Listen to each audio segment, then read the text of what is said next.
Thought for fours. You don't feel wrong about your life by accident. It's strange because from the outside, things might look okay. You're functioning, you're keeping up, you're doing what needs to be done.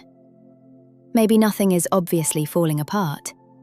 You have a routine, responsibilities, people around you, a life that, on paper, seems fine. But inside, something feels off. Not always painful, not always dramatic, just wrong. Like you're living a version of life that technically works, but doesn't feel like it belongs to you. And that can be hard to explain, because when life looks fine, you start questioning the feeling. Maybe I'm being ungrateful. Maybe I'm overthinking. Maybe this is just what life is.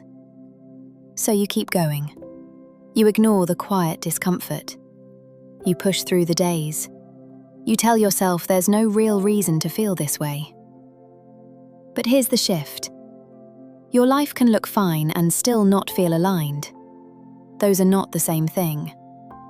A life can be stable, but disconnected. Comfortable, but empty.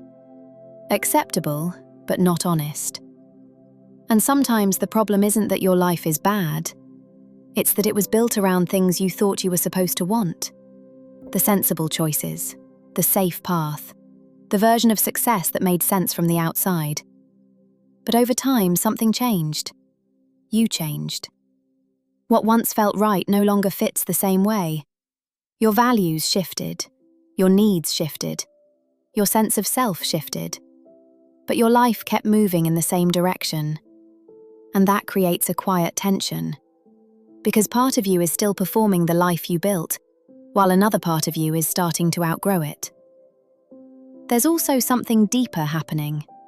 Your brain likes familiarity, it likes routine, predictability, safety. So even when something feels emotionally wrong, your mind can still keep you there because it is known.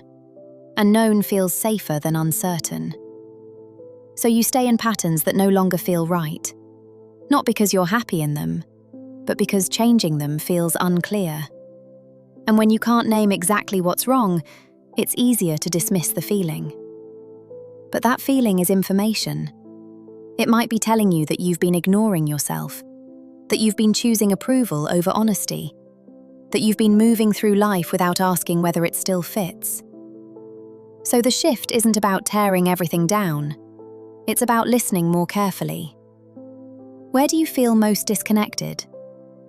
Where are you pretending things are fine? Where are you living from habit rather than truth?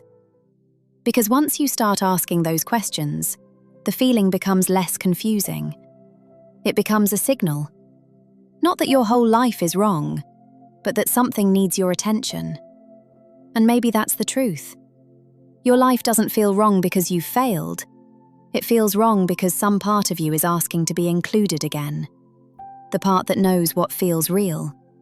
The part that knows when something no longer fits. And once you stop ignoring that part, your life can slowly start to feel like yours again.